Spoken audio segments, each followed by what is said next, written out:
Hi. நேற்று இதோட முடிச்ச எங்கள் வீட்டுக்கார் கஷ்டப்பட்டார் மனுஷன்ட்டு. அது என்னமோ உண்மைதாங்க. ஒரு பெற்றவங்க வந்து உதவி இல்லைன்னா ரொம்ப கஷ்டமாக இருக்கும். இப்போ எங்கள் அம்மா எனக்கு வந்து எவ்வளோ உதவிகள் இருக்குது. நான் என்னுள்ள கடன் இருந்து அந்த கடனை எங்கள் அம்மா கொஞ்சம் கொஞ்சம் அடைச்சாங்க. அதுக்கப்புறம் இப்போ இங்கே வந்தும் என் பையன் படிப்புக்கு கொஞ்சம் வாங்கின 15 வட்டி 10 வட்டிக்கு வாங்கினேன். என்னால் கட்ட முடியாமல் இப்போது அது கொஞ்சம் அதிகமாகிடுச்சு. இருந்தாலும் எங்கள் அம்மா எனக்கு ஓரளவுக்கு கொஞ்சம் கொஞ்சம் கொடுத்துக்கிட்டு இருக்காங்க. நானும் வேலைக்கு போய்கிட்டு இருக்கேன். நம்ம நார்மலாக இப்போ 2 மாதமாக நான் வேலைக்கு போகல. கொஞ்சம் உடம்பு சரியில்லைனால வேலைக்கு போகல. அதனால தான் இந்த யூடியூப்புன்றதே நான் கையில் எடுத்தேன். ஆனால் எனக்கு எந்த ஒரு இப்போ தான் 133 லைக் வந்திருந்தது, இது சப்ஸ்கிரைப் வந்திருந்தது. அதனால் அப்படியே அவங்க திரும்ப வெளியே போயிடுறாங்க. அப்போது ஒரு 1000 வாரத்துக்குள்ளே நான் ஒரு வழி ஆயிடுவேன் போல் இருக்குது. சரி, ஓகே, பார்ப்போம். நான் இந்த கதை முடிய கண்டிப்பாது 1000 வருதான்னு பார்க்கலாம். ஓகேங்களா? அதுக்கப்புறம் எங்கள் அத்தை அவங்க அப்பா வீடு, அதான் அவங்க மாமனார் வீடை விற்றாங்க. எங்கள் மாமா அவங்க மாமனார் வீடை விற்றாங்க. என்னுடைய மாமனார் ரிட்டையர் ஆன காசு அது என்னாச்சுன்னு தெரியாது. இப்போ ரீசெண்டாக ஒரு 5 வருஷம் இருக்கும்னு நினைக்கிறேன். அவங்க அப்பா இறந்தாங்க. எங்கள் அத்தையோட அப்பா இறந்தார். அந்த வீடை விற்றாங்க. அந்த வீடை விற்கிறதப்போ அந்த காசு, அந்த நகை எல்லாருக்கும் 3 பொம்பளைங்களுக்கும் நகை வாங்கி தரேன்னு சொன்னாங்க. நகைனா ஒரு சரடு எடுத்து தரேன்னு சொன்னாங்க. இல்லைன்னா 1 லட்ச ரூபா தரேன், லீஸுக்கு போங்க அப்படின்னாங்க. சரி, ஓகே. நாங்கள் உண்மையிலேயே நான் எதிர்பார்த்தேன். ஏன்னா லீஸுக்கு போனால் கூட கொஞ்சம் நம்ம 5000 வாடகை மிச்சமாச்சே அப்படின்ட்டு நம்ம ஒரு கணக்கு பண்ணேன். அவங்க அந்த வீடை வாங்கினது கூட தெரியாது, காசை வாங்கினது கூட தெரியாது. அதுக்கப்புறம் அவங்க வீடை வாங்கினதுக்கும் தெரியாது. அப்புறம் அந்த வீடை வாங்கின பிற்பாடு எங்களை சாமான் எடுக்கிறதுக்கு கூப்பிட்டாங்க. நாங்கள் போனோம். வாடகை வீடு 6000 ரூபான்னாங்க. அப்புறம் அங்கே போன பிற்பாடு நான் வாங்கிட்டேனாங்க. அதுக்கப்புறம் நாங்கள் போகல. அதுலேருந்து இன்ன வரைக்கும் நாங்கள் வந்து என்ன ஏதுன்னு வச்சுக்கல. ஏன்னா ஒரு பிள்ளைய வெறுக்கும் போது என்னத்துக்கு ஒரு உறவு, எந்த உறவுமே தேவையில்லைன்ட்டு நான் ஒதுக்கிட்டேன். நான் ஒதுங்கிறத பார்த்து நானும் இல்லை, எங்கள் வீட்டுக்காரையும் ஒதுங்கிட்டார். நான் வந்து எல்லாத்தையும் நார்மலாக அவங்கள்ட்ட பேசிட்டு தான் இருந்தேன். ஏன்னா அது நமக்கு தேவையில்லாதது. நான் இப்போ அவங்க வாங்கியிருக்கிறது வெறும் 25 லட்சத்துக்கு வாங்கியிருக்காங்க. அந்த 25 லட்சமே கடனாக இருக்கிறேன் நான். அதனால் எனக்கு அது ஒன்றும் பெருசாக தெரியல. ஓகேங்களா? நாங்களே 25 லட்சத்துக்கு வட்டி கட்டி இது பண்ணிக்கிட்டு இருக்கிறேன். இப்போ என்னுடைய சூழ்நிலை கொஞ்சம் ரொம்ப டைட் ஆகிட்டே இருக்குது.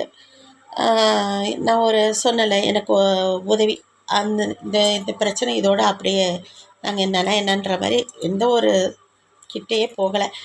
அந்த 2வது பையன்தான் இப்போ போயிருக்காங்க.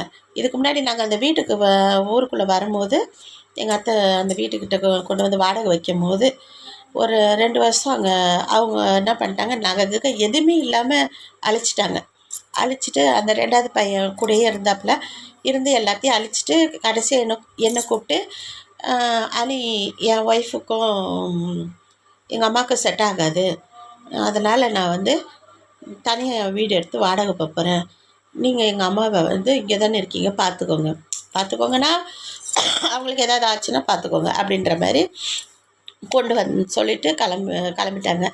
நான் பக்கத்தில் இருந்தேன். நான் போனேன்னா சும்மா சாயங்காலத்தில் போவேன். ஏன்னா காலையில் வேலைக்கு போகிறனால போயிட்டு வந்து சாயங்காலத்தில் போவேன். போயிட்டு பார்த்துட்டு வந்துடுவேன்.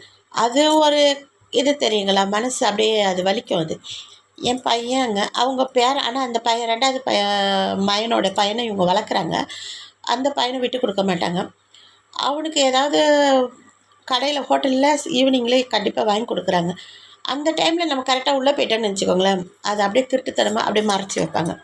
எனக்கு அது நிறைய தடவை நான் பார்த்துட்டேன். என் பையனும் பார்த்துருக்குறான். சரி, அது நமக்கு தேவையில்லாத தின்ற விஷயத்தில் நமக்கு அது எது கிடையாது. அதை விட்டுட்டோம். அது மைண்டில் இருக்கும், எல்லாருக்குமே இருக்கும். எல்லோரும் கேட்டுருவாங்க, நான் கேட்க மாட்டேன், எனக்கு வேண்டாம் அப்படின்ற மாதிரி விட்டேன். அதுக்கப்புறம் அவங்க விட்டுட்டு போன பிற்பாடு இந்த வீடு விற்று அதுக்கப்புறம் எப்படி திரும்ப வந்து ஜாயிண்ட் ஆகினாங்கன்னு தெரியல. ஜாயிண்ட் ஆகிட்டாங்க. இப்போ எல்லோரும் அங்கே தான் ஒன்றா இருக்கிறாங்க, எல்லோரும் ஃபேமிலியாக.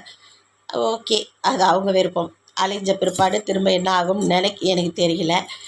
அந்த பையனை அவங்க தான் படிக்க வச்சாங்க, காலேஜ் சேர்த்தாங்க. எல்லாம் பணம் கட்டி அவங்க தான் எல்லாமே பார்த்துக்கிட்டாங்க. துணிமணிலேருந்து எல்லாமே. என் பையனுக்கு இன்ன வரைக்கும் யாருமே என் ஃபேமிலிலேயும் சரி, அவங்க ஃபேமிலிலேயும் சரி, எங்கள் அம்மா ஒரு 1000ரூவாவது கொடுப்பாங்க. ஆனால் எங்கள் மாமியார் என் பிள்ளைக்கு இன்ன வரைக்கும் ரூ. 1 இந்த ட்ரெஸ்ஸு அது கூட எதுவுமே பிறந்த நாள் வந்தால் கூட தெரியாது அவங்களுக்கு. அவன் பிறந்த நாள் எப்போ எனக்கு தெரியாது. அதே மாதிரி ஒரு நாள் கூட ட்ரெஸ் எடுத்தது கிடையாது. நான் தீபாவளி, பொங்கல் அப்படின்னு வருதுல, அது எதுவும் எடுத்தது கிடையாது. நான் ஒரே பிள்ளை தான். என் பொண்ணு இறந்ததுலேருந்து நான் ஒரே பிள்ளை தான் எனக்கு.